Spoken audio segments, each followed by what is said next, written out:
Assalamualaikum dear students.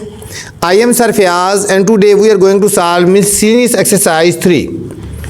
अजीज तलबा तलबात, आज हम miscellaneous exercise 3 सॉल्व करने जा रहे हैं. क्वेश्चन नंबर 1 है इन सर्कल द करेक्ट ऑप्शन. जो करेक्ट ऑप्शन है बच्चों उसको हमने सर्कल करना है. जो करेक्ट ऑप्शन है उसको हमने सर्कल करना है. Set builder form of A minus B is. बच्चों ए माइनस बी की हमने सेट बिल्डर फॉर्म लिखनी है. ठीक है, ए माइनस बी वो होता है ए के वो एलिमेंट जो बी में नहीं है. ठीक है, उसको बोलते हैं ए माइनस बी. कैसे निकालते हैं? ए के वो एलिमेंट जो बी में मौजूद नहीं है वो लिखने होते हैं. अब देखो यहाँ पे बात हो रही है x when x belong to A. वो कह रहे हैं एक्स वो सेट है जो ए को बिलोंग करता है. वहाँ कह रहा है x when x belong to A and x not belong to B. ठीक है, ए के वो एलिमेंट जो बी में नहीं है. ठीक है, तो ये वाला आएगा x not belong to B हो, सिर्फ एक्स बिलोंग टू ए. तो ये ऑप्शन है बी करेक्ट होगी. If A union B is equal to A and A intersection B is equal to B. अगर ए और बी का यूनियन लें और ए की इक्वल आ जाए और ए इंटरसेक्शन बी लें और मैं कॉमन लें तो बी आ जाए, तो फिर क्या होगा? A is the subset of B. क्या ए बी का सबसेट होगा? B is not super set of A या B is the super set of A. अच्छा बच्चों, B is the super set of A. B is the super set of A का मतलब होता है कि बी के तमाम एलिमेंट ए के अंदर आ रहे हैं. इंटरसेक्शन में क्योंकि बी आ रहा है ना, तो इसलिए बी जो है वो ए का सुपर सेट होगा. बी ए का सुपर सेट होगा. तो ये हमारे पास ऑप्शन सी आ जाएगी. If A is subset of B and A then A minus B क्या होगा? अगर ए बी का सबसेट होगा बच्चों, ए के बी से छोटा है, ए इज सबसेट ऑफ बी, तो ए माइनस बी क्या होगा? ए होगा, बी होगा, एम्प्टी होगा. क्योंकि ए बी का सबसेट है ना, इसी ए के तमाम एलिमेंट बी के अंदर आएंगे, तो इसलिए इसका आंसर जो आएगा वो एम्प्टी सेट आएगा. ठीक है, ये ऑप्शन सी करेक्ट है. इफ़ ए माइनस बी, अच्छा ये हो गया. If A minus B is equal to B minus A. अगर ए माइनस बी और बी माइनस ए दोनों इक्वल हैं और दोनों एम्प्टी हैं, तो फिर क्या होगा?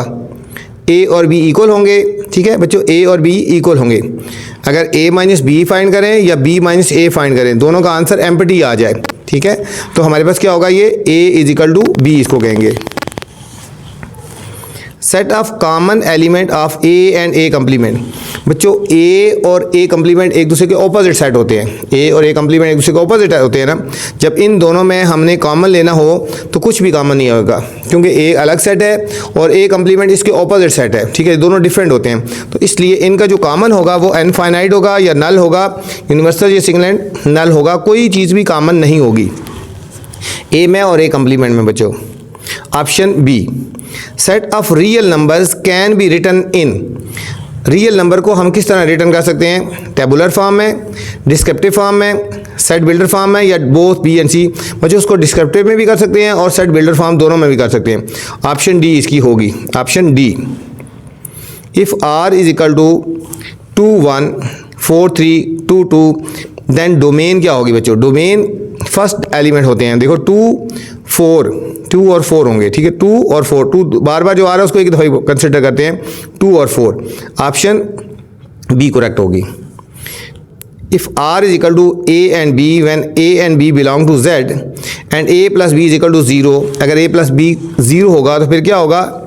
Domain is subset of range, range is subset of domain, या डोमेन और रेंज इक्वल होंगी बच्चों. जब दोनों को प्लस करें इक्वल आ रहा हो तो डोमेन और रेंज दोनों इक्वल होंगी. ठीक है, इसकी ऑप्शन सी आ गया. If R is equal to A and B belong to natural number A multiply B. अगर ए और बी को मल्टीप्लाई करें 12 आए, देन टेबुलर फॉर्म कौन सी होगी? देखो 1 मल्टीप्लाई 12, 2 6 12, 3 4 12, 4 3 6 2, तो ये सारे 12 आ रहे हैं ना. ठीक है, तो ये हमारे पास ऑप्शन ए करेक्ट होगी. Number 10. If number of A is equal to P and number of A multiply A क्या होगा बच्चों? ये होगा पी होगा, 2p होगा, 2p स्क्वायर या p square, p multiply p, 2p multiply p करेंगे तो p स्क्वायर होगा. ऑप्शन डी होगा. ठीक है. If number of A is equal to if number of B is equal to T then the number of binary relation. Binary relation क्या होंगे? B multiply B, तो बच्चों 2 की पावर हो जाएगा टी मल्टीप्लाई टी, 2 की पावर टी स्क्वायर, 2 की power T square. Option ये डी होगा. ये था स्टूडेंट क्वेश्चन नंबर 1 था. क्वेश्चन नंबर 2 है students. If R is equal to A F H S और एस है बी ई जे और N.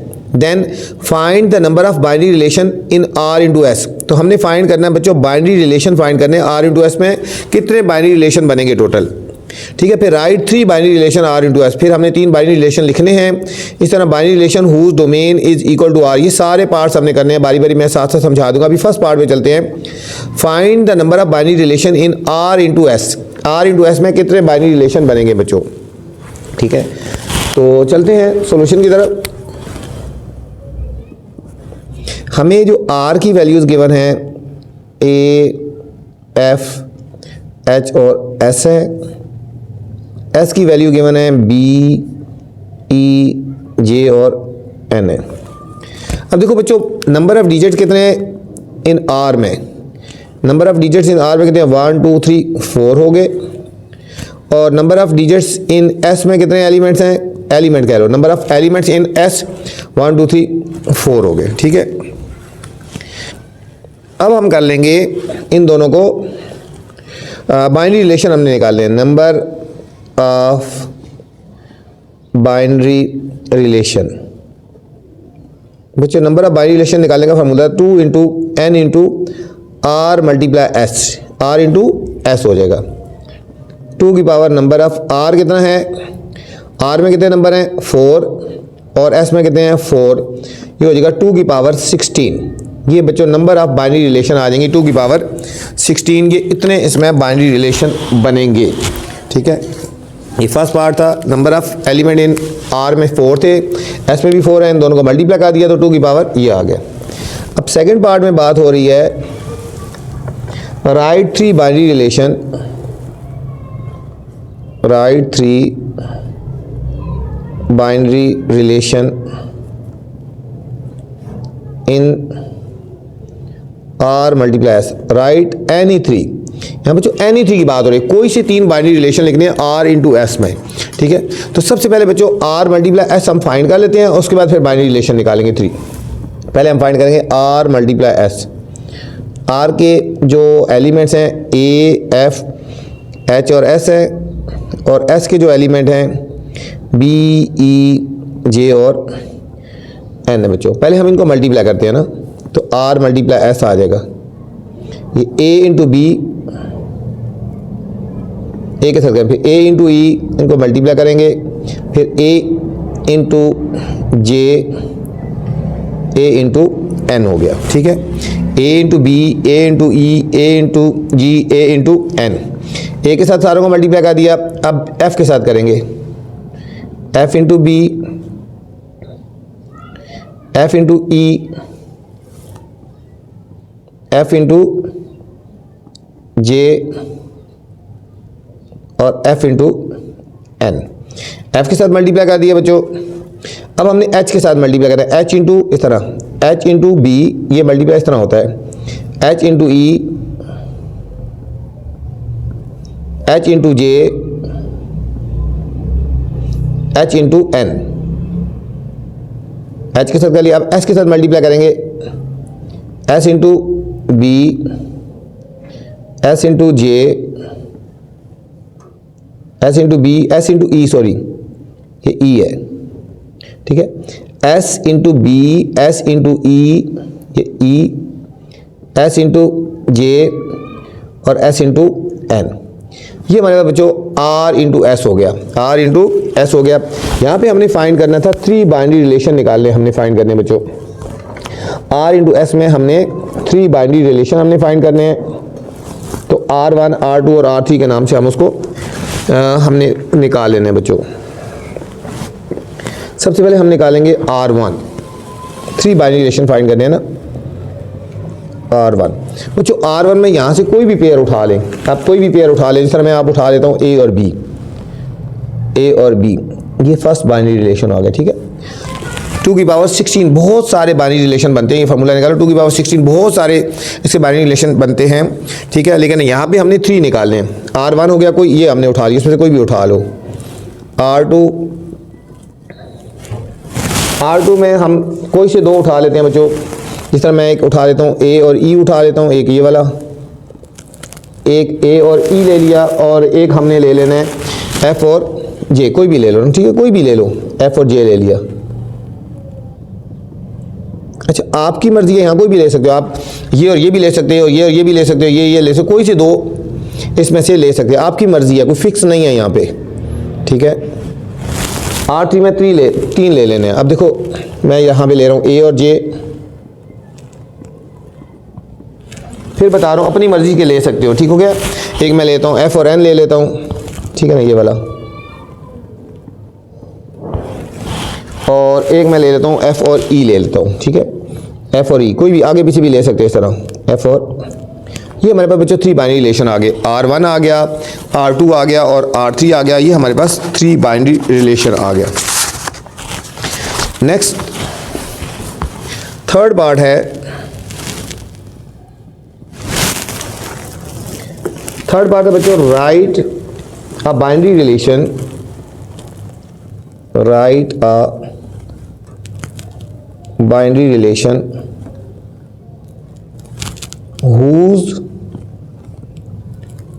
domain is equal to set R। अब बच्चों हमने ऐसे बाइनरी रिलेशन लिखने हैं जिसका डोमेन जो है वो सेट R के इक्वल है, ठीक है, मतलब जिसका डोमेन जो है वो सेट R के इक्वल है। सेट R कौन सा, ये डोमेन फर्स्ट वाला एलिमेंट, मतलब फर्स्ट वाला एलिमेंट A, F, H और S आना चाहिए। फर्स्ट वाला जो एलिमेंट है वो A, F, H और S आना चाहिए, ठीक है। तो हम यहाँ पे लिखेंगे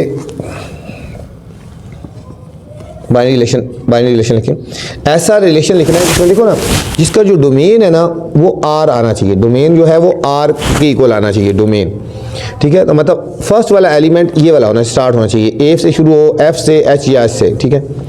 अब यहाँ बच्चों हमने वो वाले एलिमेंट लिखने हैं जो एक A से स्टार्ट होने वाला, एक F से, एक H से और एक S से, जो मर्जी लिख दो आपकी मर्जी। ये सारे स्टार्ट हो रहे हैं A से, देखो ये भी A से, A भी A से, ये चारों हैं, कोई एक आप लिख सकते हो। फर्स्ट कर मैंने ये लिख दिया, कोई बच्चा ये भी लिख सकता है, कोई ये भी लिख सकता है, कोई ये भी। A से स्टार्ट होने वाला एक लिख दिया, A और B लिख दिया, ठीक है। अब A के बाद F से स्टार्ट होने वाला कोई भी, इसी में से R इंटू S है, F से स्टार्ट होने वाला। अब देखो F और B भी हो रहा है, F और E हो रहा है, F और J हो रहा है, F और N हो रहा है, मैं कोई भी लिख लेता हूँ, F और E लिख लेता हूँ, ठीक है। डोमेन जो है वो R की इक्वल होना चाहिए, R में। अब R में A है, F है, अब H से शुरू होने वाला, स्टार्ट होने वाला, यहाँ से देखो H और कुछ भी लिख सकते हो, H और B है, H और E है, H और J है, मैं H और J लिख लेता हूँ, कोई भी लिख लो, H से स्टार्ट होने वाला है, ठीक है। अब फिर है S से स्टार्ट होने वाला, S से स्टार्ट होने वाला कोई भी लिख सकते हो, S और B लिख लेते हैं। अब देखो ये है राइट अ बाइनरी रिलेशन, ये हमने बाइनरी रिलेशन लिख दिया, whose domain is equal to R। अब इसका डोमेन बच्चों R के इक्वल है, देख लो डोमेन ले लो, डोमेन ऑफ R, ठीक है, डोमेन ऑफ R, इसको R की नाम ले लिया, डोमेन क्या हो गया A, ये हो गया F, फर्स्ट वैल्यू डोमेन होती है, ठीक है, जो फर्स्ट वैल्यू होती है वो डोमेन होती है। देखो ये और ये एलिमेंट A, F, H और S। अब इसका जो डोमेन लिया ना, देखो बच्चों A, F, H और S ये R के इक्वल है ना, ये ठीक है, तो ये इक्वल टू R है, ये इक्वल टू R है। इसका जो डोमेन लिया हमारे पास वो हमारा R के इक्वल ही है। ये तो थर्ड पार्ट था स्टूडेंट। फोर्थ पार्ट है right binary relation whose range is equal to S। अब बच्चों इसमें बात कर रहे हैं कि आपने ऐसा रिलेशन लिखना है हमने जिसका जो रेंज है ना, ठीक है, वो S के इक्वल है, मतलब उसके जो ये इसके इक्वल है जी। रेंज होता है सेकंड नंबर वाला डिजिट, मतलब जिसका सेकंड नंबर वाला डिजिट जो है ना वो हमारा S के इक्वल आए, जिसके सेकंड नंबर में S वाले आए। S वाला देखो कौन सा वाला है, B, E, J और N। अब ऐसा डिजिट लिखना है जिसके आखिर में B आए, ठीक है, जिसके आखिर में B आए। फर्स्ट करो, एक ये हो गया A और B, ये जो एलिमेंट है ये हमारा S के इक्वल आ रहा है ना, तो हम इसको लिखेंगे R is equal to A और B हो गया, मतलब ये सेकंड एलिमेंट जो है वो S को रिप्रेजेंट करता हो, ठीक है, और रिपीट नहीं करना। फिर B के बाद E वाला लिखना है जिसमें E आ रहा है, देखो A और E आ गया, A और E, ये भी हर एक का डिफरेंट हो सकता है, ज़रूरी नहीं है कि ये हो, ठीक है। इसके बाद हम लिख सकते हैं A और J लिख सकते हैं, फिर ए और एन लिख सकते हैं, ठीक है बच्चों। अब जो सेकंड वाले एलिमेंट है ना, रेंज सेकंड वाला होता है। अब इसका जो रेंज है सेकंड वाला एलिमेंट, ये बी, ई, जे और एन, ये एस को रिप्रेजेंट करता है, ये एस को। अब देखो निकाल लेते हैं, रेंज लिखते हैं, रेंज ऑफ आर। अब इसकी रेंज निकालेंगे, है बी है, ई है, जे है और एन है बच्चों, ये रेंज निकाली। अब देखो बी, ई, जे और एन, अब ये जो रेंज है हमारी ये एस की जो, ठीक है, किसकी इक्वल होनी चाहिए, इक्वल टू एस की होनी चाहिए। अब देखो एस की इक्वल है बी, ई, जे और एन, एस की इक्वल है ना, तो बिल्कुल हमारे पास ये हो गया। तो हमने ऐसे पेयर उठाने हैं जिसका सेकंड वाला डिजिट एस में आ रहा हो, ठीक है। ये तो हमारे पास फोर्थ पार्ट था। फिफ्थ पार्ट है बच्चों। अच्छा, फिफ्थ पार्ट में जाने से पहले बच्चों आपसे गुजारिश है, चैनल को आपने लाइक करना है, सब्सक्राइब करना है और दोस्तों के साथ शेयर भी करना है, ठीक है, ताकि जो नई वीडियो बनूँ बर वक्त आप तक पहुँचे। और वीडियो के बाद कमेंट्स करके लाजमी बताना है कि मेरी वीडियो आपको कैसी लग रही है। फिफ्थ पार्ट है राइट अ बाइनरी रिलेशन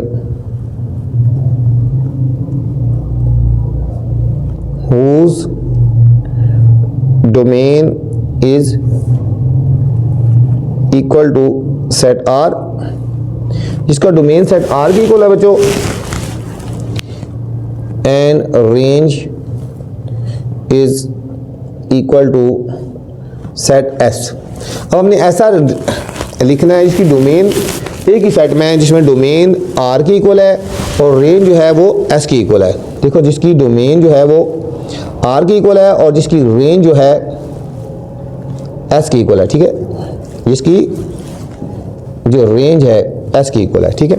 हमने वो वाला रिलेशन लिखना है। देखो R इंटू एस में से जिसे हम लिख देते हैं A और B, ठीक है, ये सेट R में आ रहा है, ये S में आ रहा है। F और E ये R में आ रहा है, ये S में आ रहा है। H और J ये R में आ रहा है, ये S में आ रहा है। S और N बच्चों, ये हमने एक रिलेशन लिख लिया। अब इसकी डोमेन लेके देखें, डोमेन ऑफ R। अब इसकी डोमेन लेंगे first digit A, F, H और S, ठीक है, A, F, H और S, ये किसकी इक्वल आ रहा है, ये R की इक्वल आ रहा है। अब इसकी रेंज ले लें, अब इसकी रेंज लेंगे second digit B, E, J और N। अब B, E, J और N ये बच्चों S के इक्वल आ रहा है, ये S के इक्वल आ गया। ये था क्वेश्चन नंबर 2 था स्टूडेंट्स। क्वेश्चन नंबर 3, शेड करना है A union B intersection C। एक पार्ट ये है, एक है A intersection B union C। एक इस तरह शेड करना है कंडीशन। एक कंडीशन है A minus B intersection C, एक कंडीशन ये गिवन है बच्चों, और एक है B minus A union C। ये 4 कंडीशन गिवन है, हमने इनके मुताबिक शेड करना है in the following Venn diagram. इस डायग्राम में पहले इसी डायग्राम को इसके मुताबिक शेड करेंगे, फिर यही डायग्राम बनाएंगे, इसके मुताबिक हमने शेड करना है, फिर इसी डायग्राम को इसके मुताबिक शेड करेंगे और इसी डायग्राम को हमने इसके मुताबिक हमने शेड करना है बच्चों। बारी बारी डायग्राम की होगी, कंडीशन चेंज होगी, ठीक है। सबसे पहले हम जो है इस कंडीशन को लेके चलते हैं और ये डायग्राम बनाते हैं। जो फर्स्ट हम करते हैं A union B intersection C। पहले बच्चों हम इस कंडीशन के मुताबिक हम इसको डायग्राम को हमने शेड करना है, ठीक है। डायग्राम हम बना लेते हैं। ये डायग्राम हमें गिवन है, ये सेट A है,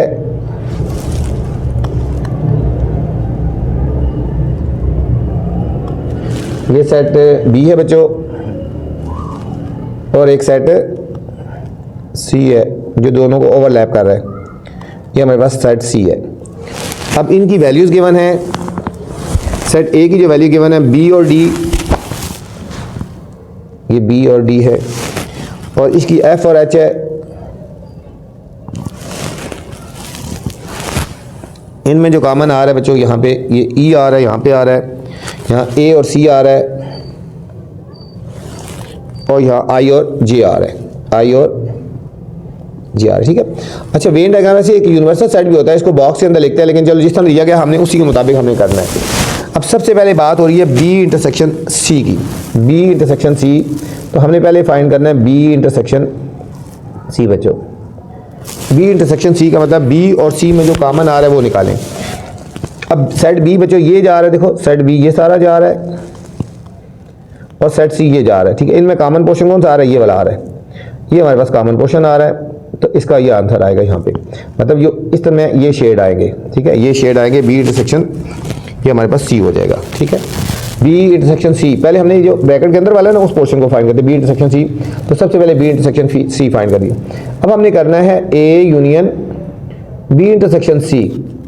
अब बच्चों ए को और बी यूनियन सी को मिला देना है, ए को और बी यूनियन सी को हमने ज्वाइन करके लिख देना है, ठीक है। अब हमारे पास ए वाली ये वाली सारी वैल्यू आएंगी, ये वाली सारी, ये हमारे पास ए वाली आ गई, और ठीक है इसके बाद बी इंटरसेक्शन सी वाला जो पोर्शन था वो ये था, ये वाला भी आएगा, ठीक है। इन दोनों को मिलाएंगे, ठीक है। तो हमारे पास फाइनल आंसर क्या आएगा, एक तो ये सारा ऐसे कलर आएगा बच्चों, और कुछ हमारा ऐसे आएगा, मतलब ये वाला पोर्शन और ये वाला पोर्शन हमारे पास आ जाएगा। ये इसके मुताबिक हमारे पास बच्चों ये इस कंडीशन के मुताबिक ये इस डायग्राम का ये शेड हो जाएगा। इस कंडीशन के मुताबिक सबसे पहले बी इंटरसेक्शन सी निकाला हमने, ये कलर किया हमने उसको, और फिर ए को और बी इंटरसेक्शन सी को ज्वाइन कर दिया, तो ये हमारे पास फाइनल आंसर आ गया। अब हमने इसको फाइंड करना है A intersection B union C, ठीक है। अब यहाँ पे मैं बता रहा हूँ, फिर इसकी बॉक्स भी बना सकते हो, अगर नई बुक में बॉक्स बना तो बॉक्स बना दो, नहीं तो जिस तरह लिखा उसी तरह हम करेंगे, ठीक है। ये हमारे पास है A intersection B union C. दोबारा डायग्राम ऐसी है बच्चों, डायग्राम यही है, ठीक है। शेड चेंज हो जाएगा, कलरिंग चेंज हो जाएगी। ये हमारे पास सेट ए है, ये हमारे पास सेट बी है, ये सेट सी है। इधर बी और डी है, इधर ए और सी है, इधर ई है, एफ है बच्चों, एच है, आई और जे है, आई और जे, ये सेट का नाम है, ठीक है। ये बच्चों सेट्स हैं, ये देखो ना, ये सेट ए है, इधर ब्लैक कर लेता हूँ, ये सेट बी है और ये सेट सी है, ठीक है, ये सेट सी है। अभी हमने सबसे पहले फाइंड करना है बी यूनियन सी फाइंड करना है बच्चों। पहले हमने फाइंड करना है जो ब्रैकेट के अंदर बी यूनियन सी। अब बी यूनियन सी की तरह बी और सी की वैल्यूज को मिला के लिख देंगे। ये बी वाली वैल्यू और यूनियन में बी वाली सारी वैल्यू आ जाती है बच्चों, ये बी वाली वैल्यू आ जाएंगी सारी, और ये सी वाली भी आ जाएंगी, ठीक है। ये हमारे पास सी वाली भी आ जाएंगी, बी और सी वाली, ये हमारे पास इसका आंसर आएगा। मतलब बी यूनियन सी करेंगे तो हमारे इस तरह का शेड होएगा, इस तरह का शेड आएगा बी यूनियन सी का। और अब हमने फाइंड करना है A intersection B union C. A में और बी यूनियन सी में जो कॉमन आ रहा है बच्चों, ठीक है।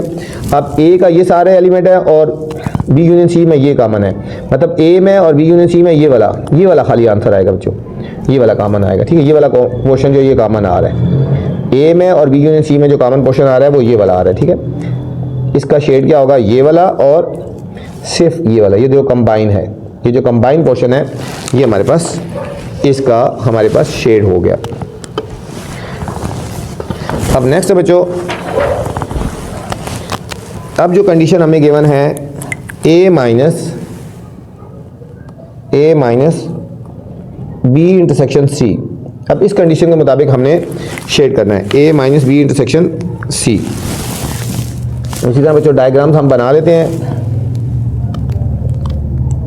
ये सेट ए हो जाएगा, ये सेट बी और ये सेट सी हो जाएगा, ठीक है। इसको मैं ब्लैक से लिख लेता हूँ ना, ये सेट ए, सेट बी और सेट सी है।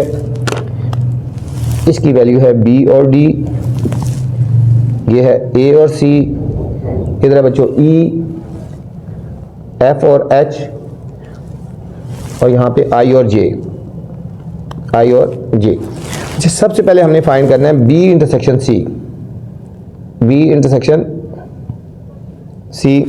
बी इंटरसेक्शन सी है बच्चों बी और सी में जो कॉमन आ रहे हैं, ठीक है। बी और सी में कौन सा कॉमन पोर्शन आ रहा है, ये वाला आ रहा है, ये हमारे पास आ गया बी इंटरसेक्शन सी। अभी हमारे पास आ जाएगा बच्चों बी इंटरसेक्शन सी। अब इसके बाद हमने फाइंड करना है, ठीक है, ए माइनस बी इंटरसेक्शन सी। बच्चों ए में से बी इंटरसेक्शन सी माइनस कर देना है। ए की वो वाली वैल्यू जो इन में है वो, ठीक है, इन में नहीं है वो लिखनी है। अब देखो ए की कोई भी वैल्यू इन में मौजूद नहीं है, ए की कोई भी वैल्यू इसके अंदर मौजूद नहीं है ना, तो हमारे पास इसका आंसर कौन सा आएगा। देखो ए की तमाम वैल्यूज़ देखनी है जो इसमें नहीं है, बी इंटरसेक्शन सी में नहीं है, ठीक है। तो बी इंटरसेक्शन सी में ए की कोई वैल्यू भी ऐसी नहीं है कि जो इसके अंदर आ रही हो, ठीक है। तो हमारे पास ये फाइनल आंसर ये पूरा आ जाएगा, ये पूरे का पूरा सेट हमारे पास आ जाएगा, ये पूरे का पूरा सेट आ जाएगा, ठीक है। तो मतलब हमारे पास ये आंसर आ जाएगा, ये वाला पोर्शन आ जाएगा, जो सिर्फ ये वाला है ना, ये हमारे पास ये इसका आंसर आ गया। ये हमारे पास था थर्ड पार्ट के साथ बच्चों हमने इस डायग्राम को हमने किया है। अब जो हमें कंडीशन गिवन है B minus A union C, B minus A union C. अब इस कंडीशन के मुताबिक बच्चों उसी डायग्राम को हमने शेड करना है। डायग्राम उसी तरह है, सेट ए, सेट बी और बच्चों ये सेट सी है, ठीक है। ये सेट ए है, ये सेट बी है और सेट सी है। बी और डी, ए और सी, इधर ई है, एफ और एच, आई और जे। अब हमने बच्चों पहले फाइंड करना है हमने ए यूनियन सी, ए यूनियन सी। ए और सी को मिला के लिख देना है बच्चों, ए और सी को हमने ज्वाइन कर देना है। ये हमारे पास ए का आंसर आया, ए यूनियन सी और सी का ये है ना, ठीक है। इनको मिलाएंगे तो ये सारा हमारे पास आ जाएगा आंसर, ए यूनियन सी आ गया, ए यूनियन सी आ गया बच्चों। ये हमारे पास इस तरह आएगा। अब हमने फाइंड करना है बी माइनस, यहाँ पे लिखा ही नहीं बच्चों, A minus B intersection C. यहाँ पे है B minus A union C. बच्चों बी की वो वैल्यू जो इन में नहीं आ रही वो लिखनी है, बी की वैल्यू लिखनी है हमने, ठीक है। तो हमारे पास कौन सा आंसर आ जाएगा, जो बी की वैल्यू है जो इन में नहीं आ रही, वो हमारे पास ये वाला पोर्शन है बच्चों, सिर्फ ये वाला आंसर आएगा, ये वाला, ये वाला और ये वाला। तो इसका आंसर हमारे पास ये वाला आएगा, ठीक है। इसमें सिर्फ और सिर्फ ये वाला पोर्शन आ जाएगा। ये था बच्चों क्वेश्चन नंबर 3। इस वीडियो में मैंने क्वेश्चन नंबर 1, 2 और 3 बनाया बच्चों। इससे नेक्स्ट वाले क्वेश्चन देखने हैं तो आप मेरी नेक्स्ट वाली वीडियो देख सकते हैं। अब आपसे गुजारिश है चैनल को लाइक करना है, सब्सक्राइब भी करना है और दोस्तों के साथ शेयर भी करना है। वीडियो के बाद कमेंट करके लाजमी बताना है कि मेरी वीडियो आपको कैसी लगी। अपना ख्याल रखना बच्चों। अल्लाह हाफिज़।